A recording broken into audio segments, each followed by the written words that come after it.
Coming up on Fulton Today, county officials prepare to pound the pavement well ahead of the November elections to educate voters on T-Splost. We'll have a full report. And the county manager sees how the lights and cameras go into action to bring you our FGTV broadcast. That and more starts right now on Fulton Today.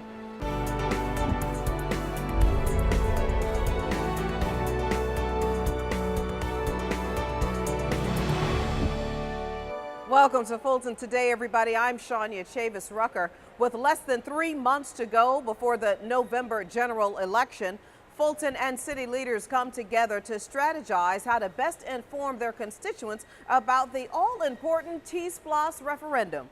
FGTV's Priscilla Ortega has been following this story. She joins us now with more. Some elected officials, along with the communications team from almost every city outside of the city of Atlanta, came here to the conference room at the Aviation Community Cultural Center. They all had one goal: to collectively figure out how to educate voters on the transportation special local option sales tax before the November 8th election. I suspect we'll get 36% congestion relief. We had no idea. As Fulton's Chief Operating Officer Todd Long gave the T-Splost overview, county and city elected officials, stakeholders, and staffers were all engaged about the voter education task before them. At issue is how to communicate a complex issue in the simplest manner to voters in every Fulton jurisdiction outside the city of Atlanta.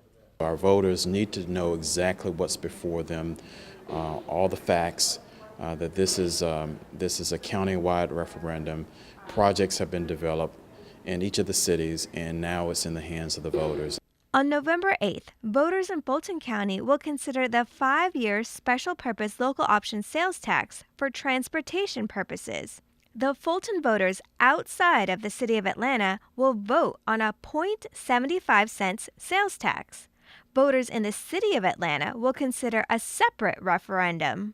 When we started the conversation, no one knew what would be the end result. We did not know that City of Atlanta would do a separate vote that would include transit, whereas in Fulton, it's no transit, it's road construction, bridges, maintenance, that type of thing only.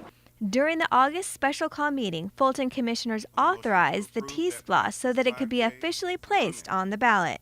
Prior to that, the elected officials had been collectively meeting about the issue because almost all of them viewed transportation as one of their major issues in their jurisdictions. The roads have been in disrepair for many, many years, and Union City itself just did not have the resources to be able to do it.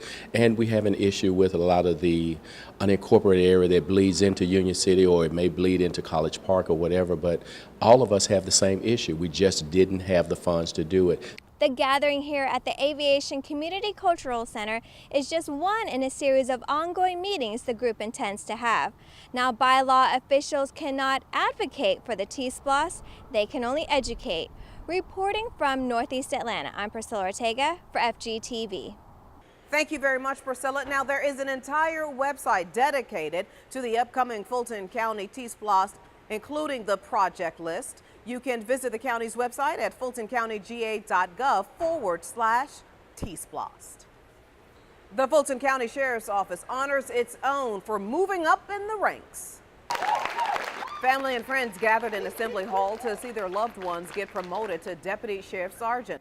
The promotional ceremony saw each honoree participate in the exchange of badges and insignia representing the old rank for new badges and stripes, symbolizing the new rank earned, which was a not so easy task. It means everything to me. I've worked hard to get where I am, and it's glad to see that it's paying off. It's exciting. It's full of opportunity. I started out as a security specialist 13 years ago. Then I made a detention officer. Then I made deputy. So now I'm a sergeant. So it's land of opportunity. Sheriff Ted Jackson presented each new sergeant with a certificate of promotion. He later expressed his gratitude of the hard work everyone put in. These supervisors went through a grueling process and were selected by the command staff after an assessment by outside assessors. And so they're the future of this organization as far as leadership is concerned. And we're very fortunate to have quality employees like we have here. And we're very proud that they got through the process. They earned the promotions, and we're looking for a good future from them. After the promotion ceremony, the honorees were transferred to their new respective positions. The Fulton County District Attorney's Office strengthens its ranks with the hiring of 3 new community prosecutors. When Fulton County District Attorney Paul Howard opened the first ever Fulton Community Prosecutor's Office 16 years ago, he had one idea in mind: get the people closer to the justice process. Hailed as a national model of success, community prosecutors are strategically placed in community-based offices for greater visibility and accessibility to residents. Meet Christina, Brendan, and JOCELYN, the 3 newest members to the team. JOCELYN, an Atlanta native who represents South Fulton, didn't know community prosecution was in her future.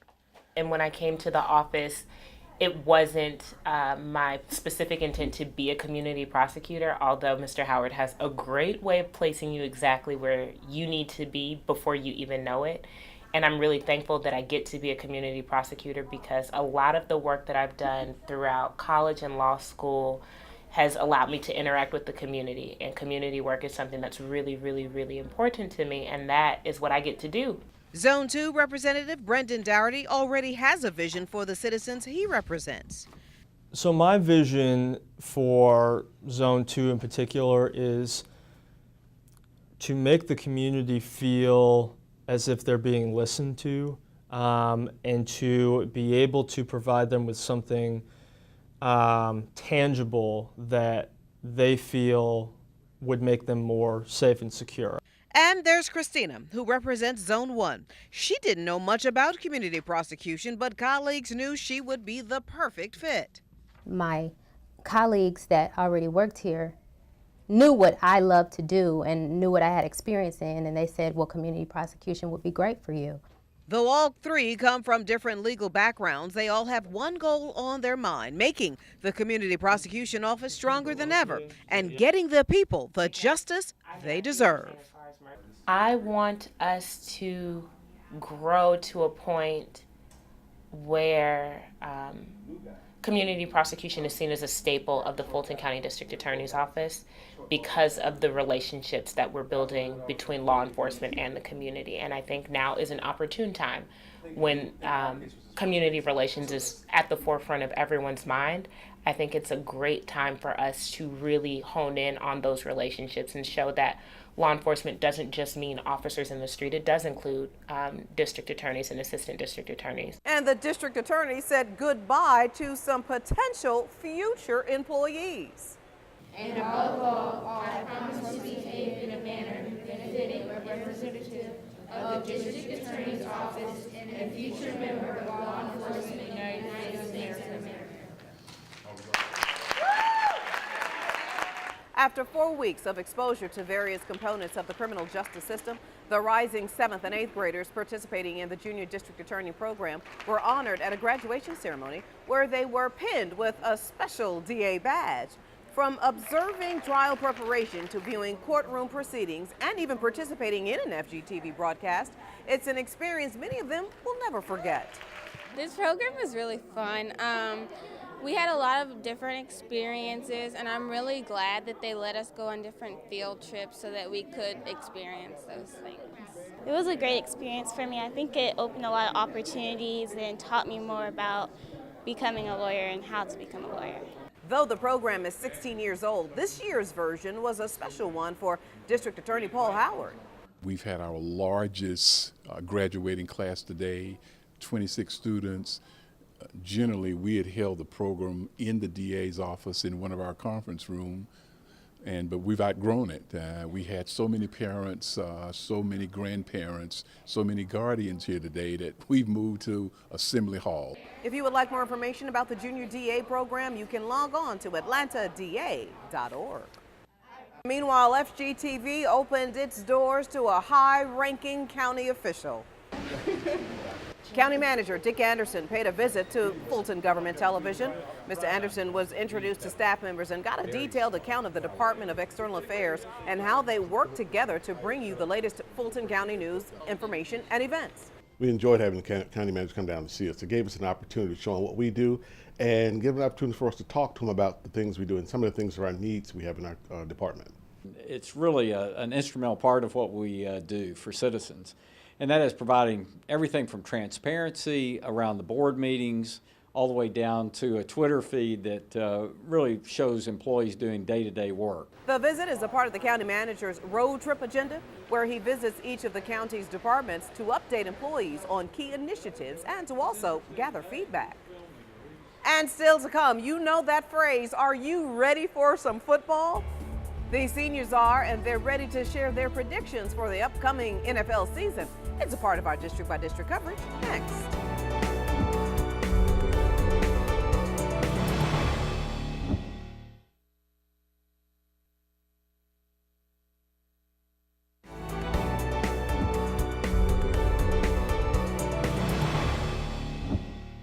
Fulton government renews its partnership with Fulton schools to help homeless youth.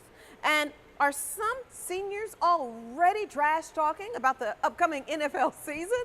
Here's this week's district-by-district coverage. We begin with Fulton's effort to offer access to health care to homeless school-aged youth in the county. Fulton's health and wellness team is offering vision, hearing, and dental exams, nutritional services, and immunizations to homeless students. Now, the health department will also provide the necessary documentation of these services required for enrollment in Fulton County schools. Fulton's chairman says that every student should have access to services no matter their living situation.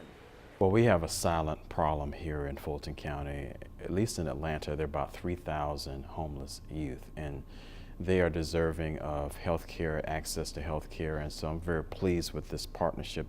Fulton commissioners renewed a memorandum of understanding between the Fulton County Department of Health and Wellness and the Fulton County school system to enable the health department to provide routine health services. Now, if you need more information, just call 404-612-1211 or visit the health department's website. District 4 seniors have already made their picks for this year's NFL season. During their annual NFL talks, participants at the Harriet G. Darnell Senior Multipurpose Facility got to hear firsthand football knowledge from former NFL scout Leonard King. I think that Seattle is going to bounce back, but now I know Seattle lost quite a few players, and it's going to be tough for them.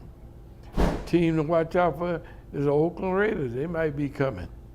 They're rebuilding over there in Oakland. They hadn't done anything in 20-some years. You take another on the East Coast. You take a team. Don't be surprised by the Jacksonville Jaguars. The group got all of their questions answered about who to look out for when the regular season begins, and of course, some of them have already picked who they think will be in the Super Bowl. But my favorite team is Carolina Panthers. The regular season kicks off for the Falcons when they play Tampa Bay right here in Fulton County. The Darnell Center seniors will hold on to their picks until the end of the season to see whose picks were best. In District 5, it's a packed house for the quarterly town hall meeting hosted by Commissioner Marvin Arrington Jr. The forum, known as District Dialogues, was held at the Oak Hill Child and Adolescent Center. Residents had questions about everything from public safety to county services. Primarily, the transportation dollars have been going to pay for MARVIN. And so you look around at Cobb County and Douglas County, and you look at how nice their roads are and how nice their parks are. Part of the reason is they're not paying into MARVIN. There will be 5 more District Dialogues community meetings this year. To see the dates, just visit FultonCommission5.com. And finally, District 6 Commissioner I.DARNELL joins the celebration to remember some of Fulton County's most dedicated first responders. The commissioner offered remarks during the recent fire truck dedication ceremony in honor of former fire chiefs who were pioneers in the department. The 3 new Spartan fire engines were dedicated to the memory of Chief James I. Gibson, Chief Ronald T. Strong, and Chief Ralph Waldo Emerson. Certainly we are standing on the shoulders of giants. And also this gives us an opportunity to say thank you to the people of Fulton County for making it possible for this great department to have 4 new engines, which will give them greater resources in order to meet the very high standards this department has in terms of protecting the health and safety of all the people of this county. The new trucks have memorial plaques with the former chief's names permanently mounted on each engine.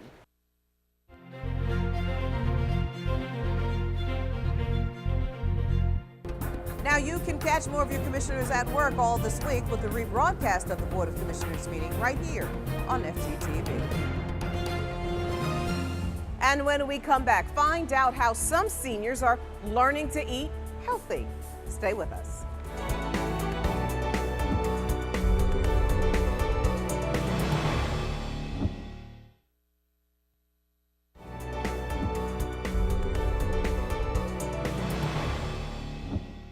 A new pilot program aimed at helping to improve the life of seniors could also help to eliminate waste in the process.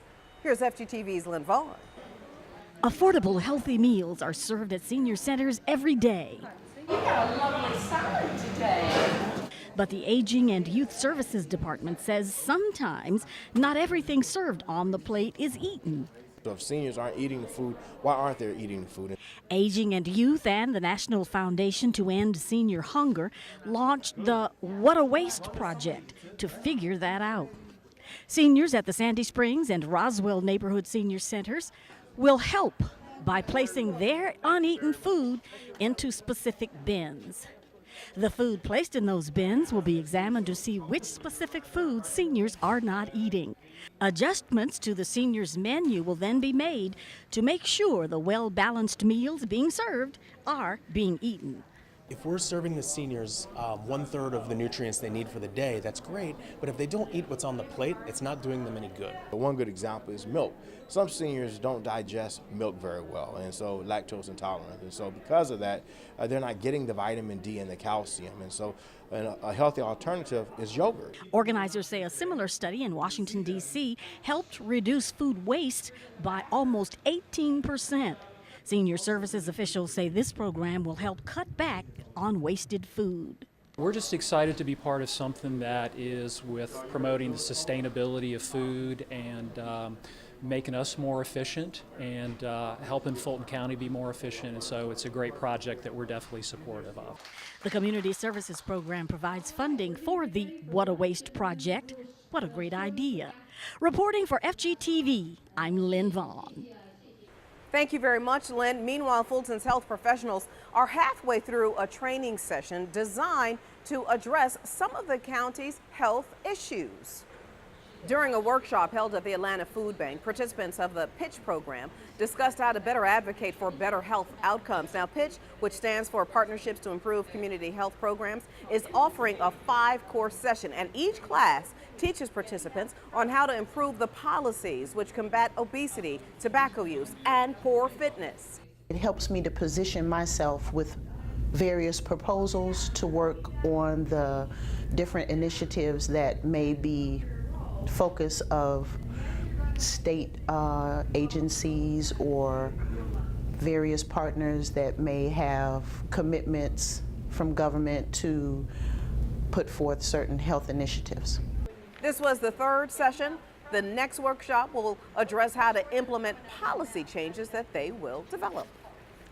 Now that the new school year is likely in full swing for parents, the county's Cooperative Extension agents have some ideas on how they can add workouts and healthy eatings to their weekly routines. Cooperative Extension Director Dr. Mina Chester says working out for just 15 minutes a day, 4 or 5 days a week can make all the difference in the world. Also, preparing and planning meals is also a time saver. With meal planning, she says, think of food items that you can use for multiple meals. A lot of times we go to the grocery store and we shop without planning our meals, and we end up spending more money than we should. If you plan your meals appropriately, say if you're going to buy chicken and make chicken on a Sunday, you could make 5 pieces of chicken breasts if that's what you're going to use, and you can do them differently or prepare them differently. One night you could have baked chicken breasts, the next night you can make chicken salad, and you can also use some of those things for your lunch as well. For more information on healthy quick tips, you can just talk to the Cooperative Extension agents at 404-332-2400. And when we come back, branching out to the world of yoga for a little R&R. Stay with us.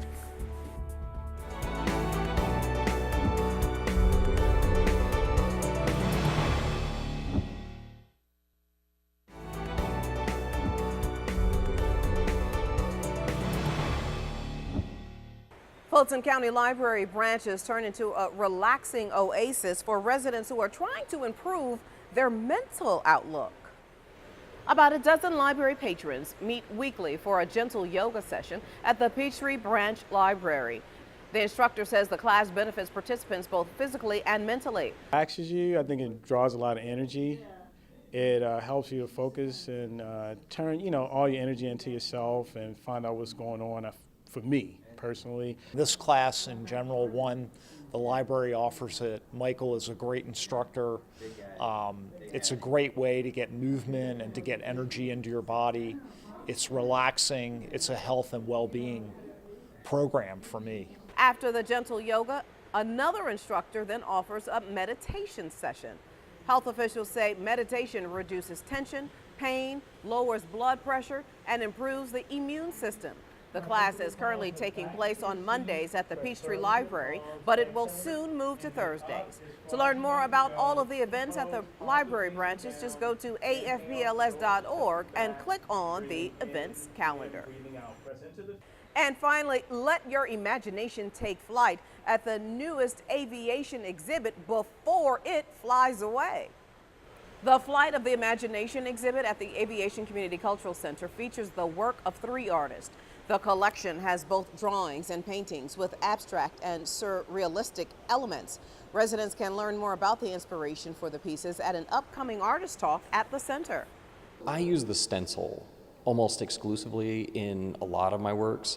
So the paintings that are in this exhibition are made all with stencils, just multiple layers of stencils and spray paint. It's always exciting. I've been showing for a number of years in various venues in Atlanta, but it's always exciting to kind of show my work. The artist discussion is on Saturday, September 10th at 1 p.m. at the Aviation Community Cultural Center. It should be a fun, relaxed afternoon. I'll have a few refreshments and get a chance to really talk to some wonderful artists.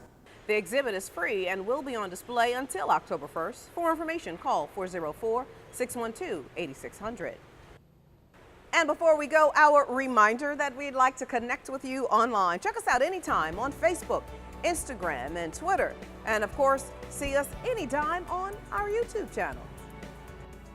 Well, that does it for this edition of Fulton Today. Thank you so much for watching. Join us each week for news around and about Fulton County.